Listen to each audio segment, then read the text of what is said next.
Susah mengkontak ni semaku makan video private love របស់ខ្ញុំទៀតហើយសម្រាប់ថ្ងៃនេះផងដែរគឺយើងចង់បង្ហាញប្រាប់ថាដោយសារតែខ្ញុំអត់សូវមានពេលធ្វើ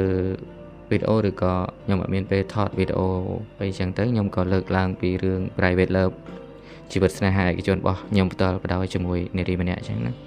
ហើយក៏សង្ឃឹមថាគាត់ open mind គាត់ខ្ញុំស្គាល់គាត់យូរដែរហើយគាត់ខ្ញុំជឿថារឿងប៉ុណ្ណឹងក៏គាត់មិនប្រកាន់ដែរតាក់ទងនឹងខ្ញុំលើករឿងយើងពីរនាក់យើងប្រើពាក្យថា private love ប៉ុន្តែខ្ញុំបែរជាមកចេញវីដេអូអញ្ចឹងប៉ុន្តែក៏អត់បានប៉ះពាល់កិត្តិយសរបស់គាត់ឬក៏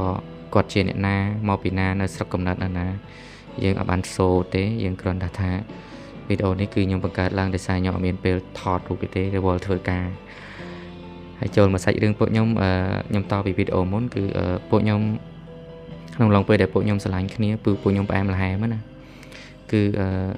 មានអីទេស្នេហាវាមានការខលទៅគ្នារាល់ថ្ងៃឬក៏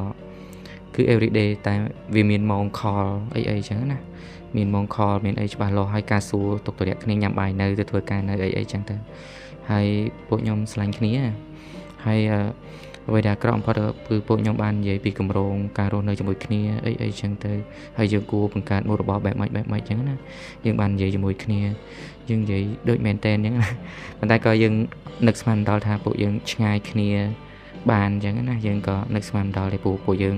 ស្រឡាញ់គ្នាមិនមែនឃើញភ្លាមស្រឡាញ់ភ្លេតទេគឺយើងប្រហែលរយៈពេល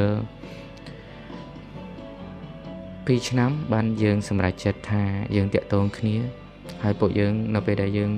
តាក់ទងគ្នាគឺនិយាយតែពីរឿងដែលក្នុងឡុងពេល2ឆ្នាំអញ្ចឹងណាហេតុអីបានអត់ទៅតាក់ទងគ្នាពួកយើងនិយាយរឿងច្រើនទៅកាន់គ្នាហើយក៏មិននឹកស្មានថាពួកយើងឆ្ងាយគ្នាអញ្ចឹងណាប៉ុន្តែបានឆ្ងាយគ្នាហើយតែខ្ញុំនៅមានវីដេអូ4ទៀតហើយខ្ញុំមានរឿងច្រើននៅក្នុងសាច់រឿងហ្នឹងវាអាចថាជូរចត់បន្តិច